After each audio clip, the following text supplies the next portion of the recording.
السلام علیکم.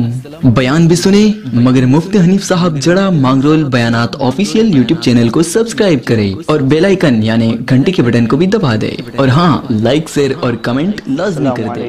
جزاک اللہ. الحمدللہ نحمده ونستعینه ونستغفره ونؤمن به ونتوکل علیہ ونعوذ باللہ من شرور انفسنا ومن سیئات اعمالنا من يهده الله فلا مضل له ومن يضلله فلا هادي له ونشهد ان لا اله الا الله وحده لا شريك له ونشهد ان سيدنا ونبينا وسندنا وحبيبنا ومولانا محمدا عبده ورسوله ارسله بالحق بشيرا ونذيرا وداعيا الى الله باذنه وسراجا منيرا وسلم تسليما كثيرا كثيرا. قال الله تبارك وتعالى اعوذ بالله من الشيطان الرجيم بسم الله الرحمن الرحيم يا ايها الناس انما خلقناكم من ذكر وانثى وجعلناكم شعوبا وقبائل لتعارفوا ان اكرمكم عند الله اتقاكم. وقال النبي صلى الله عليه وسلم المرأة اذا صلت خمسها وصامت شهرها واطاعت بعلها واحسنت فرجها فلتدخل من اي ابواب الجنة شاءت. صدق الله العلي العظيم وصدق رسوله النبي الأمي الكريم ونحن على ذلك لمن الشاهدين والشاكرين الحمد لله رب العالمین. واجب الاحترام بزرگ اور دینی بھائیوں، اگلی جمعہ سے اسلامی نقطہ نظر میں عورت کی کیا حیثیت ہے. اللہ تعالیٰ نے جسمانی بناوٹ کے اعتبار سے، مرتبے کے اعتبار سے، خلقتاً بھی اور منصب کے اعتبار سے بھی اللہ تعالیٰ نے مرد اور عورت کے اندر بہت بڑا فرق رکھا ہے. الرجال قوامون علی النساء بما فضل اللہ بعضهم علی بعض وبما انفقوا من اموالهم فالصالحات قانتات حافظات للغیب بما حفظ اللہ. اسی طرح قرآن نے فرمایا ہن لباس لکم وانتم لباس لہن. مرد اور عورت کا جوڑا ابتدائے آفرینش عالم سے ہے. جب اللہ نے آدم پیدا فرمائے تو حوا بھی پیدا فرمائی. حضرت نوح علیہ السلام پیغمبر ہوئی، ان کے نکاح میں عورت ہوئی. حضرت لوط اور ان کی بیوی، حضرت اسماعیل اور ان کی بیوی، حضرت ابراہیم اور ان کی بیوی، حضرت ایوب اور ان کی بیوی لیا رحمت. یہ حالات قرآن میں مذکور ہیں. جن انبیاء کرام علیہم السلام کے حالات قرآن نے بیان کیے ہیں، ساتھ میں ان کی ازواج کے بھی حالات بیان کیے ہیں. آج کی بات کا خلاصہ حقوق الزوجین پر آپ حضرات کی خدمت میں چند باتیں عرض کرنی ہیں. میاں بیوی میں شوہر کی بیوی پر کیا حق ہے اور بیوی کا شوہر پر کیا حق ہے. اگلی جمعہ میں اسلام میں فروض اور حقوق دو چیزیں رکھی گئی ہے، یعنی ذمہ داریاں اور حقوق. جب یہ دو چیزیں فرائض یعنی ان کے منصب، ان کے عہدے اور ان کے حقوق جب جانبین سے ادا کیے جائیں گے تو دنیا میں امن و سلامتی باقی رہے گی. ایک آدمی فرائض ہی کا مطالبہ کرتا ہے لیکن حقوق جو ہے انجام نہیں دیتا ہے تو کبھی بھی دنیا میں سکون پیدا نہیں ہو سکتا. خالق اور مخلوق کے درمیان میں بھی یہی رشتہ ہے. بندے اللہ کا حق ادا کریں، اللہ اپنے بندوں کے ساتھ شفقت کا معاملہ فرماتے ہیں، اور جب بندے اللہ کی عبادت سے کنارہ کشی اور اعراض کریں تو رب تعالیٰ کی طرف سے پھر حالات آتے ہیں. اللہ سبحانہ و تعالیٰ نے اپنے مقدس کلام میں دونوں کی حیثیتیں جدا جدا بیان کی، دونوں کی جسمانی ہیئت خلقت کے باب میں، اور دونوں کی ذمہ داریاں الگ الگ تقسیم فرمائی. مرد کو قوی القلب بنایا، عورت کو ضعیف القلب بنایا. آدم کو مٹی کے خلاصے سے بنایا اور حوا کو پسلی سے پیدا کیا، اور پسلیوں میں سب سے اوپر کی پسلی جو سب سے ٹیڑھی پسلی ہے، جسم انسانی میں اس پسلی کا ٹیڑھا رہنے ہی میں انسان کی زندگی کا نفع ہے. اگر اوپر کی پسلی سیدھی ہو جائے تو انسان دنیا میں سکون کے سانس نہیں لے سکتا. اسی لیے عورت کی زندگی میں کجی رہے گی، اس وجہ سے کہ اولاد کی تربیت میں، جذبات کی شدت میں، یہ اس کی خلقت کا اثر ہے. جذبات کی شدت جس سے اولاد کی تربیت کے حقوق کو انجام دے سکتی ہے. مرد کو اللہ نے جہاد فرض فرمایا، عورت پر غیرت فرض فرمائی. سب سے زیادہ غیرت عورت کو اللہ نے عطا کی ہے اور مرد پر جہاد فرض کیا.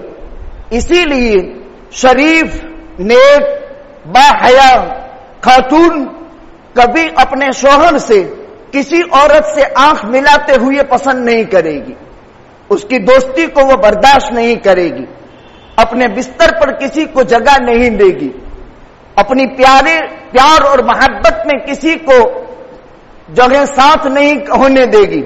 اللہ نے اس میں غیرت رکھی ہے. حدیث شریف میں ہے اللہ نے مرد پر جہاد فرض کیا، عورت پر غیرت فرض فرمائی. اور جو عورت نیک ہو، خوش اخلاق ہو، باغیرت ہو، اپنے شوہر سے پہلے جنت میں چلی جائے گی. تو سب سے پہلے یہ بات سمجھی جائے کہ خلقتاً اور جسمانی ہیئت کے اعتبار سے اللہ نے عورت کو کچھ الگ بنایا، مرد کو الگ بنایا. مرد کو مٹی کے خلاصے سے بنایا اور عورت حوا پسلی سے پیدا کی، اور پسلیوں میں سب سے اوپر کی پسلی سے جو سب سے ٹیڑھی ہے. اور مردوں کو فرمایا اس کو ٹیڑھا رہنے دو اور اس کی اصلاح کرتے رہو. اگر تم اس کو سیدھا کرنے جاؤ گے تو تم اس کو توڑ دو گے. جیسے اس پسلی کا ٹیڑھے رہنے ہی میں جس میں انسانی کا مفاد ہے، اگر اس کو کوئی ٹیڑھا کر دے تو انسانیت کے جسم کا مفاد ختم ہو جاتا ہے. یہ قدرت کا نظام ہے.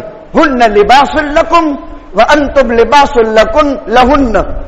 اے مردوں، تم عورتوں کا لباس ہو اور عورت تمہارا لباس ہے. اس کے 20 ترجمے ہیں. وہ تمہارے عیبوں کو چھپانے والی ہے، تم ان کے عیبوں کو چھپانے والے ہو. وہ تمہاری عزت ہے، تم ان کی عزت ہو. وہ تمہاری پاک دامنی ہے، تم ان کی پاک دامنی ہو.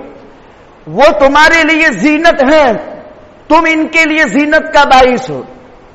عجیب ترجمے کیے ہیں. یہ تمہارے عیوب پر پردے ڈالتی ہے اور تم ان کے عیوب پر پردے ڈالا کرو تو محبت باقی رہے گی. ہن لباس لکم. انسان لباس پہنتا ہے اپنا عیب چھپانے کے لیے. انسان لباس پہنتا ہے گرمی سردی بارش سے حفاظت کے لیے. انسان لباس پہنتا ہے زینت کے لیے. عورت بھی مرد کی حفاظت کا آلہ ہے. عورت بھی مرد کو بلاؤں سے بچانے والی ہے.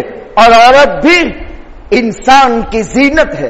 جتنی حیا اور پاک دامنی عورت میں، اس کی نسل میں منتقل ہوگی اور گھروں میں منتقل ہوگی اور معاشرہ عجیب حیا کا پیکر بنے گا. نبی کریم صلی اللہ علیہ وسلم نے جانبین سے حقوق بیان کیے. مرد پر عورت کے کیا حق ہے؟ مرد جو ہے جس مکان میں رہتا ہے ایسے مکان میں اس کو رکھے. جو وہ پہنتا ہے اس کو پہنا ہے، جو وہ کھاتا ہے اس کو کھلائے، اس کی عزت اور آبرو کی نگہداشت رکھے، اس کی قدر کرے، ان کی نیکیوں کو قبول کر لے، ان کی برائیوں سے درگزر کرے. حدیثوں میں اس کی وضاحت بیان کی گئی. یہ ہماری وجہ سے ہماری اولاد کی تربیت کرتی ہے, ہماری وجہ سے ہماری اولاد کی خدمت کرتی ہے, ایک خانگی امور انجام دیتی ہے. عورت ملکۃ الدار ہے, یعنی گھر کے کام سنبھالتی ہے, اور مرد باہر کے کام کرتا ہے. اسی لیے نبی کریم صلی اللہ علیہ وسلم نے فرمایا المرأة اذا صلت خمسها وصامت شهرها واطاعت بعلها واحسنت فرجها فلتدخل من اي ابواب الجنة شاءت. یہ لباس بھی ہے, یہ مرد کی عزت بھی ہے, یہ مرد کے آقا نے فرمایا. آقا سے کسی نے پوچھا خوبی والی عورت کون سی؟ کہ مرد اس کو دیکھے تو خوش کر دے, جب وہ کسی کام کا حکم کرے تو فرما برداری کرے, اور مرد کی غیر موجودگی میں اس کے جان, اس کی مال اور اس کی عزت اور اس کی آبرو کی حفاظت کرے. یہ سب سے خوشگوار عورت ہے جس میں یہ چار صفات ہو کہ مرد اس کو دیکھے تو اس کو خوش کر دے, جب وہ کسی بات کا حکم کرے تو اس کی اطاعت کرے, اور شوہر کی غیر موجودگی میں اس کے مال اور جان اور اس کی عزت اور اس کی آبرو کی حفاظت کرے. اور عورت سے فرمایا تیرے نزدیک تیرا شوہر تیرے ماں باپ سے بھی زیادہ عزت والا ہے. یعنی اگر کسی مرحلے میں ایک طرف ماں باپ ہے اور ایک طرف شوہر ہے تو اپنے سگے ماں باپ کے مقابلے میں شوہر کی تعظیم اور شوہر کے عزت بجا لانا ماں باپ کی عزت کے مقابلے میں بیوی کے لیے مقدم ہے. آقا نے فرمایا وہ تیرا سرتاج ہے, وہ تیرا سرتاج ہے, وہ تیرا مجازی خدا ہے. اسی لیے آقا فرماتے ہیں لو كنت آمر احدا ان يسجد لاحد لامرت الزوجة ان يسجد لزوجها. اگر اللہ کے علاوہ کسی کا سجدہ کسی کے لیے جائز ہوتا تو میں بیویوں کو حکم کرتا کہ وہ اپنے شوہروں کو سجدہ کیا کرے. ترغیب کی ایک روایت میں ہے عورتوں پر اپنے شوہر کا حق کیا ہے, پوچھا آقا سے, تو آقا نے فرمایا اپنے شوہر کی عزت کرے, اس کی خدمت کرے. خدا نخواستہ اگر کسی مصیبت میں مبتلا ہو گیا اور اس کا پورا جسم زخموں سے بھر گیا, اور حدیث میں ہے روایت میں ہے آقا نے فرمایا اگر اس کے ناک اور منہ میں سے خون اور پیپ نکل پڑے اور عورت اس کو چاٹ لے اور اس کو اپنے پیٹ میں نگل جائے تب بھی شوہر کا حق ادا نہیں ہوا. یہ ترغیب کی روایت ہے, حدیث ہے. نبی کریم صلی اللہ علیہ وسلم کا مقدس فرمان ہے. آقا نے یہ فرمایا, برابر توجہ سے سنیں, بیویوں شوہر کا حق کیا ہے؟ شوہر کا حق یہ ہے اس کی اطاعت کی جائے, اس کی خدمت گزاری کی جائے, اس کو خوش رکھنے کی کوشش کی جائے, معروف بات کے اندر اس کی مخالفت نہ کی جائے. وہ جس طرح رکھتا ہے اس طرح رہے. اگر وہ گھر کے چھت کی چڑھ پر چڑھنے کا منع کرتا ہے تو نہ چڑھے. اگر وہ رشتہ دار سے قطع کلام کا یعنی زیادہ تعلقات کی نفی کرتا ہے تو اس سے زیادہ تعلقات نہ رکھے. عجیب ہدایت اسلام میں بیان کی. اور یہ عورت اگر اس کا شوہر بیمار پڑے اس کی خدمت کرے, اور اگر خدا نخواستہ ایسی بیماری لاحق ہو گئی کہ جس کی وجہ سے پورا جسم میں خون اور پیپ نکلتا ہے اور اس کا خون اور پیپ ناک اور منہ سے بہہ پڑے, عورت اگر زخم کے منہ سے وہ خون چاٹ لے, پیپ چاٹ لے اور نگل جائے تو بھی اس کے شوہر کا حق ادا نہیں ہوا. اب مرد حضرات پر عورتوں کے کیا حقوق ہیں؟ اب مرد حضرات پر عورت کے حقوق یہ ہیں, اس کو بہترین قسم کا کھانا کھلائے, اچھے مکان کے اندر اس کو رہائش دے, اور اس کی اچھی سی تربیت کرے اور اس کو دین سکھلائے. دیکھیے قرآن کریم میں اللہ تعالیٰ نے انبیاء اور ان کی بیویوں کے قصے بیان کیے. حضرت ایوب علیہ السلام عجیب, امیر اور بہت دولت مند انسان تھے, بڑے دولت مند, منتہائے نظر تک لہلہاتی کھیتیاں, ابھرتے ہوئے چشمے اور زمین سے خزانے اگلے, باغات, کھیتیاں, نہریں, اولاد,